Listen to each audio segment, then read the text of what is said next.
안녕하세요. 카메오 박지훈입니다. 미국 문화의 중심엔 자동차가 있습니다. 하지만 110년 전만 해도 정말 돈 많은 부자들만 이 자동차의 속도를 느낄 수 있었는데요. 자동차를 대중화시키고 누구나 자기만의 자동차를 살 수 있게 만든 자동차 그룹. 수작업으로만 돼 있던 생산 라인을 컨베이어 벨트 방식으로 바꿔 자동차 소유를 일반화를 시킨 그룹. 오늘 영상의 주인공 바로 포드 모터 컴퍼니입니다. 포드 모터 컴퍼니는 헨리 포드에 의해서 창립되었습니다. 1863년 미시간주 디트로이트 근처의 한 농가에서 태어난 헨리 포드는 어렸을 때부터 느린 농가의 생활보다 기계와 다양한 엔진을 만지는 것에 관심을 갖게 되는데요. 그 후 16살의 어린 나이에 농장을 떠나 자기와 잘 어울릴 만한 공업 중심지가 됐던 디트로이트의 기계 제작소 견습공으로 들어가 기계공으로 일을 시작하게 되었죠. 견습 생활을 끝내고 디트로이트의 미시간 차량 회사에 들어가게 되었는데 불과 일주일 만에 해고를 당하게 됩니다. 그 이유는 헨리 포드가 아무도 못 고치는 기계를 단 30분 만에 고쳤기 때문인데요. 해고당한 이유는 자기 자리에 위기의식을 느낀 다른 사람도 아닌 바로 공장장이 쫓아낸 것입니다. 그 후 헨리 포드는 디트로이트의 발명왕 에디슨이 세운 에디슨 전기회사로 일터를 옮겨 전기에 대해서 배우면서 본격적으로 자동차 연구를 시작했습니다. 헨리 포드는 정규 학교 교육을 받지는 못했지만 스스로 노력하고 인정받아 1891년까지 책임 엔지니어로 일을 하게 되었습니다. 그러던 어느 날 헨리 포드는 우연히 사장인 에디슨과 대면하게 되었는데요. 포드는 에디슨에게 사장님, 가솔린이 기계를 구동하는 힘이 있나요? 라고 물었고 에디슨은 자네 듣던 대로 현명하군. 그렇지, 움직일 수 있어. 가솔린으로 자동차를 만들어봐. 라고 답했다고 하죠.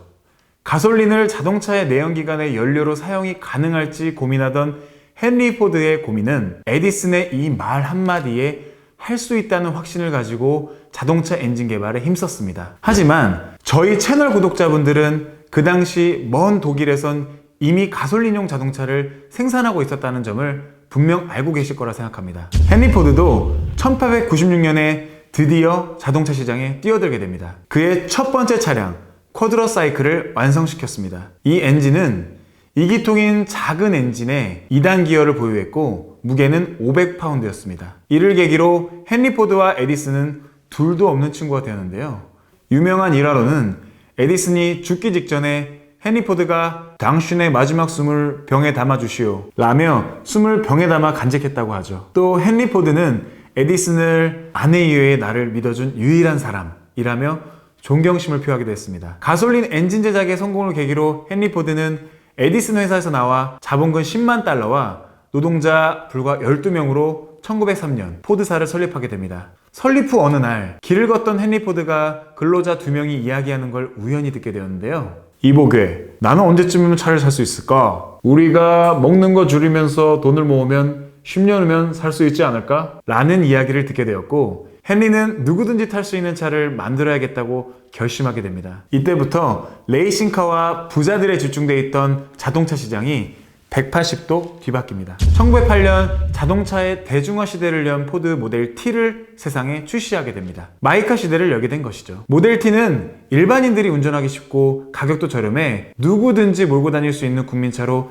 헨리 포드의 합리적인 경영 철학이 녹아있는 자동차죠. 저가 공약을 바탕으로 1918년 미국에서 볼 수 있는 자동차의 50% 이상이 포드 모델 T였다고 합니다. 누구든지 자신의 차색을 검정으로 하면 원하는 자동차를 가질 수 있다라는 명언이 나왔죠. 자동차 제조 생산 단가를 낮추기 위해 가장 빨리 마르는 검정색만 쓰던 모델 T에 빗대어 한 말이었습니다. 모델 T는 1927년 단종될 때까지 총 1,500만 대 이상이 생산되었습니다. 1970년대 폭스바겐 비틀이 모델 T의 판매량을 돌파하기 전까지 70여 년 동안 세계적으로 제일 잘 팔린 자동차 모델이었는데요. 지금까지도 세계에서 두 번째로 생산 대수가 많은 단일 모델로 기록되고 있습니다. 이렇게 많은 판매가 가능했던 이유는 바로 컨베이어 벨트 시스템을 도입해 한 대당 제작 시간을 감축시켰고 대량 생산이 가능해 많은 자동차를 생산할 수 있었기 때문입니다. 포드는 마이카의 꿈을 이루게 하는 회사인 뿐더러 드림잡이기도 했습니다. 1914년에는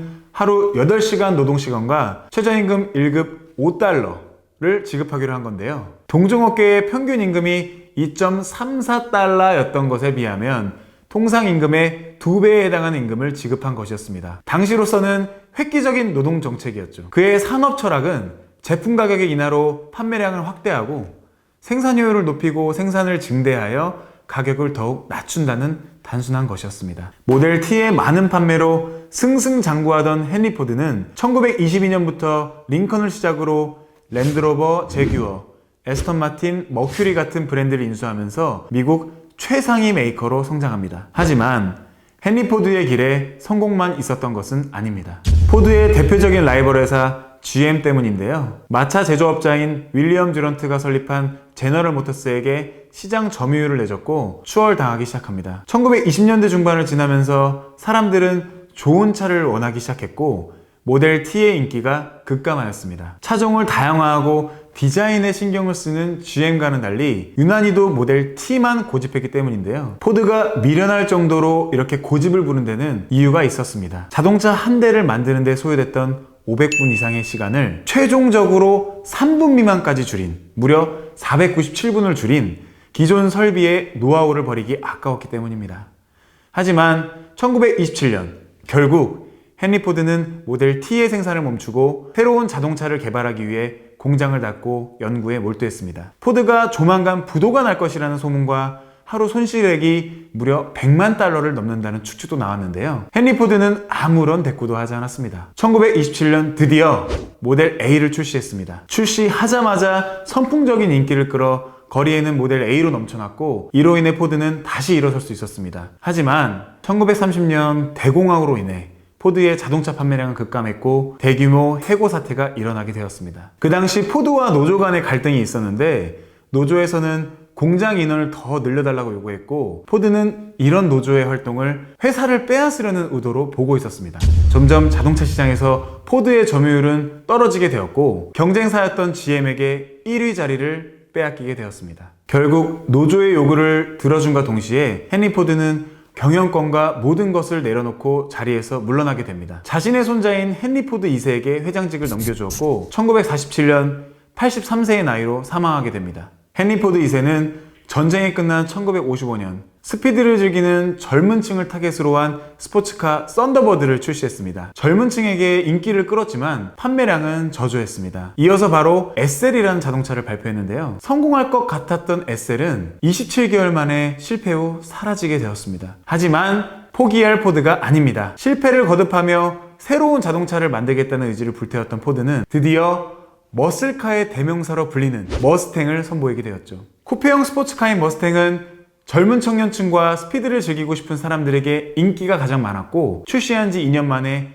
100만 대가 넘게 팔리는 돌풍을 일으켰습니다. 썬더버드와 머스탱은 르망 24시에 진출했었는데 당시 부동의 1등인 페라리와 경쟁까지 하게 됐죠. 1967년 머스탱을 통해 재기를 한 포드는 자회사인 포드 유럽을 영국과 독일에 각각 설립하게 되는데요. 미국뿐만 아니라 유럽 시장에서도 1등이 되기 위한 꿈을 실현시키고자 했습니다. 1985년에는 헨리 포드 2세가 퇴진하고 피터슨 회장이 취임하면서 포드는 새로운 기업으로 거듭나게 됩니다. 머스탱 이후 히트작 없이 수십억 달러의 적자를 내고 있는 회사 손실을 만회하기 위해 과감하게 조직 개편을 했는데요. 대대적인 개편으로 포드는 한 달에 한 대꼴로 신차를 발표했는데 이때 탄생한 차가 바로 토러스입니다. 각진 모양의 디자인을 탈피하고 넉넉하고 고급스러운 실내와 스포티한 움직임은 다양한 연령층에게 큰 인기를 끌었습니다. 토러스 출시 후 포드는 이익을 내며 다시 성장할 수 있었고 엄청난 돈을 벌게 됩니다. 그 후 포드는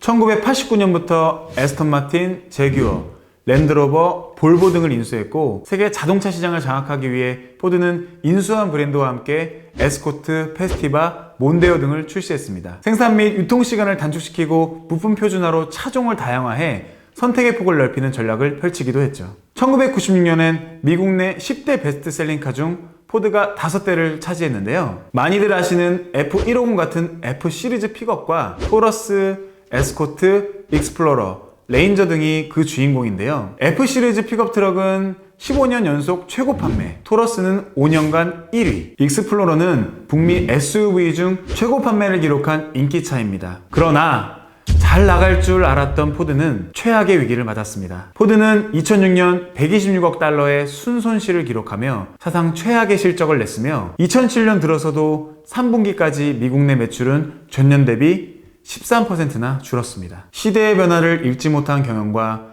노조에 대한 과도한 혜택 때문에 경영난을 겪게 된 포드는 2007년부터 재무 상태도 악화되어 230억 달러 규모의 자산 담보로 채권을 발행해야 했고, 담보 자산에는 제규어나 랜드로버 같은 핵심 브랜드들은 물론 포드차의 상징인 블루 오벌 로고까지 포함됐죠. 그리고 채권을 막기 위해 산하 브랜드들인 제규어, 랜드로버, 볼보, 에스턴 마틴을 전부 매각했으며 현재는 링컨밖에 살아남질 않았죠. 포드의 대표적 차량은 토러스와 퓨전, 익스플로러인데요. 토러스는 대형 세단, 퓨전은 중형 세단으로 다양한 연령층들이 구매를 하고 있죠. 또한 익스플로러는 과거 랜드로버가 포드의 산하 브랜드로 있을 때 랜드로버의 많은 기술력이 담겨져 있는 차종으로 승차감과 편의성을 고려해 만들었습니다. 포드의 산하 브랜드 링컨의 대표적인 차량은 고품격 세단인 컨티넨탈과 MKZ, 그리고 SUV인 MKC와 노틸러스가 있습니다. 특히 링컨은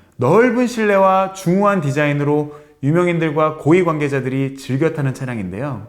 자, 이렇게 미국 브랜드인 포드의 역사에 대해서 알아봤습니다. 재밌게 보셨으면 좋아요 눌러주시고요. 럭셔리 수공 브랜드 벤틀리 이야기가 궁금하시다면 왼쪽 상단 영상을 시청하세요. 포드의 라이벌인 GM의 역사가 궁금하시다면 왼쪽 하단 영상을 시청하세요. 다음 영상은 미국의 또 다른 자동차 브랜드 크라이슬러 편입니다. 구독과 알람 설정 꼭 눌러주세요. 감사합니다.